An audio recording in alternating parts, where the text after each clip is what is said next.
అదేంటమ్మా లెక్క? రాఘవ అలా ఎందుకు చేస్తాడు? వచ్చేస్తాడులే, ఎదురు చూద్దాం. సరే మావయ్య గారు, మీరన్నట్టే నేను వింటాను. ఎందుకంటే మీరు పెద్దవాళ్ళు, మీరంటే గౌరవం మర్యాద అన్నీ ఉన్నాయి కదా.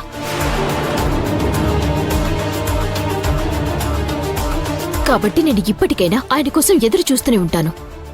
మా బావ రాకుండా ఉండాలి, అప్పుడు తెలుస్తుంది ఈ అలేఖ్య అంటే ఏంటో.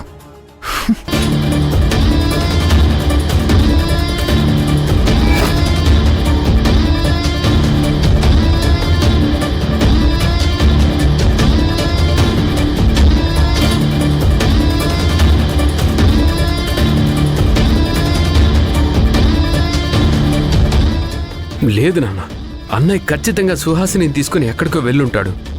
అవునరా, తన్ని తీసుకొని వెళ్ళినా తన్ని ఏదో ఒక సేఫ్ ప్లేస్ లో ఉంచి మళ్ళీ రావాలి కదా.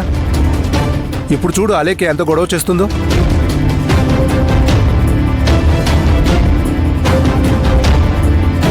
మావయ్య గారు, మేము లాయర్ గారి దగ్గరికి వెళ్ళిన మాట నిజమే.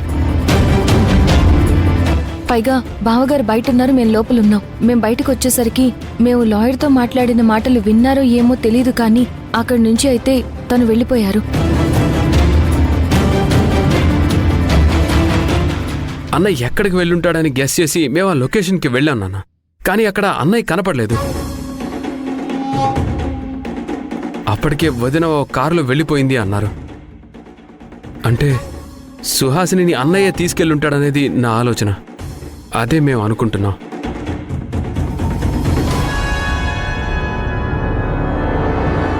ఏమోరా మాధవా, ఇంట్లో ఎప్పుడూ ప్రశాంతత లేకుండా ఈ గొడవలు టెన్షన్లు చూస్తుంటే మా ఆరోగ్యాలు దెబ్బతిని మంచాల పాలవుతామని భయమేస్తుందిరా.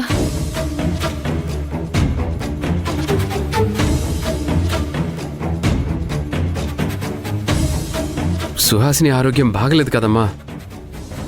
సుహాసిని ఎంతకాలం అయితే బతుకుతుందో అన్నయ్య కూడా అంతవరకు తనతో పాటే ఉండాలని అనుకున్నాడేమో. అది ఏదైనా కావచ్చురా.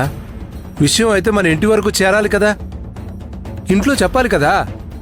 తోడుగా మీరు వెళ్ళినప్పుడు మీకైనా ఈ విషయం చెప్పి, ఇది సంగతి, నేను సుహాసినితోటే ఉండాలనుకుంటున్నాను, మీరు నా గురించి ఆలోచించకండి అని ఒక్క మాట చెప్తే పని అయిపోతుంది కదా. లేదు నాన్న, అన్నయ్య అలా చెప్పలేడు. ఎందుకంటే ఇప్పుడు అన్నయ్య మన మాటలు వినే స్థితి దాటిపోయింది.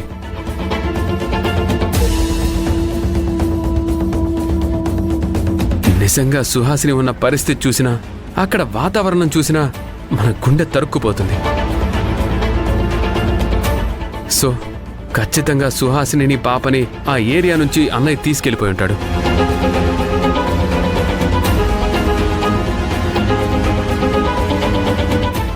ఇప్పుడేం చేయాలి?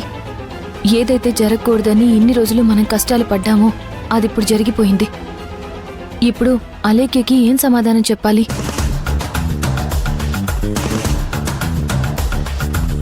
మొత్తానికి ఇన్ని రోజులు కాపాడుకుంటూ వచ్చిన ఈ ఇంటి పరువు సర్వనాశనం అయిపోయింది. నాకిప్పుడేం చేయాలో కూడా అర్థం కావడం లేదు.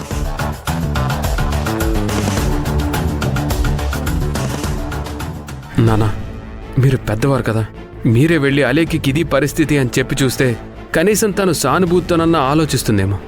ఒక్కసారి ఆలోచించండి. లేదురా, అలేఖ్యకి మా నోటితో మేం చెప్పలేం. ఆ సుహాసిని రాఘవ కలిసి ఇద్దరు ఇంట్లో నుంచి లేచిపోయారనే అన్నా అంటుంది. ఆ మాట విని మేం తట్టుకోలేం.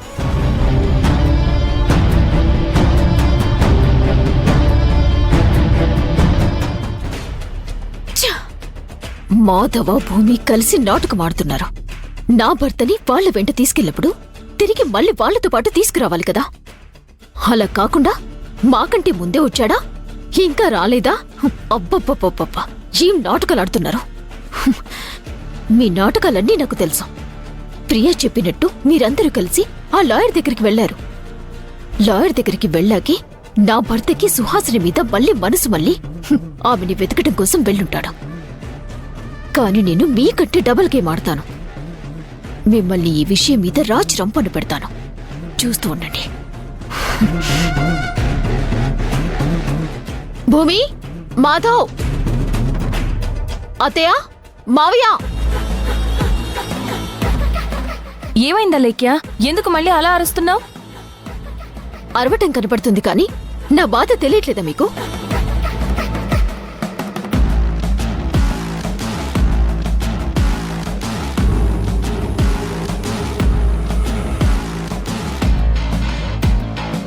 మీతో పాటు వెళ్ళిన నా భర్త మీతో పాటు రాకపోయేసరికి నేను క్షణం కూడా స్థిమితంగా ఉండలేకపోతున్నాను.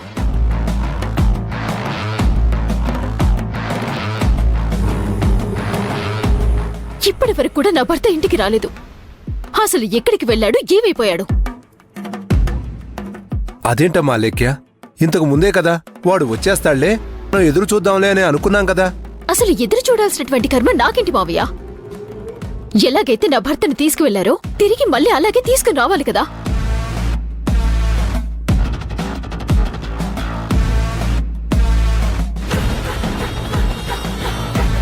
భూమి, నువ్వు మాధవ వచ్చి హ్యాపీగా ప్రశాంతంగా మీ రూమ్ లో ఉంటున్నారు. కానీ నా భర్త రాకపోతే నా ఆలోచన ఎలా ఉంటుందో, లోపల నాకు ఎంత టెన్షన్ గా ఉంటుందో మీకేమైనా అర్థం అవుతుందా? నేను మాట్లాడే మాటల్ని కొంచెమైనా మీరు ఆలోచించండి, పట్టించుకోండి. అదేంటా లేఖ్య, వస్తాడేమో, దానికే ఎందుకంత కంగారు పడుతున్నావు? అమ్మా మహాలక్ష్మి వదిన గారు, బావ నా భర్త. నా భర్త రాకపోయేసరికి ఆ టెన్షన్ ఎలా ఉంటుందో భార్యగా నాకు మాత్రమే తెలుసు. అందుకే నా ఈ టెన్షన్ అంతా కూడా.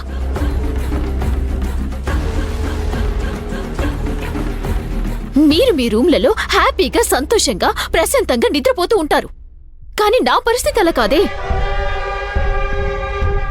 ఏ భూమి, నా భర్త నాకు కనిపించడం లేదని అప్పటినుంచి చెప్తూనే ఉన్నాను.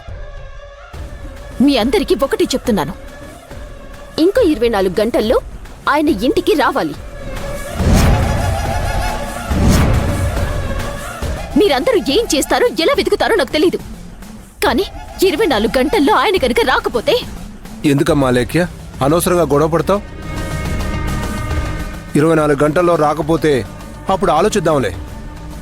ఆలోచించడం కాదు మావయ్య, నేను సరాసరి పోలీస్ స్టేషన్కి వెళ్ళి కంప్లైంట్ చేస్తాను.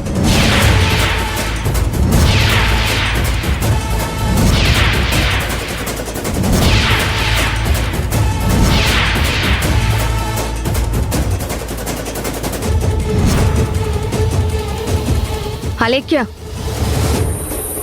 నువ్వు పోలీస్ స్టేషన్కి వెళ్తే పోయే పరువు ఎవరిదో తెలుసా? మనది. మన ఇంటి పరువే పోతుంది, అది ఆలోచించు. మీరు పరువు గురించి మాట్లాడుతున్నారు, నేను నా భర్త గురించి ఆలోచిస్తున్నాను.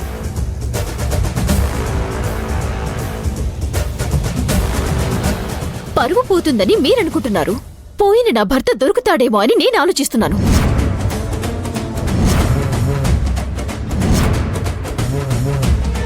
చూసారా, మీ ఆలోచనలకి నా ఆలోచనలకి ఎంత తేడా ఉందో?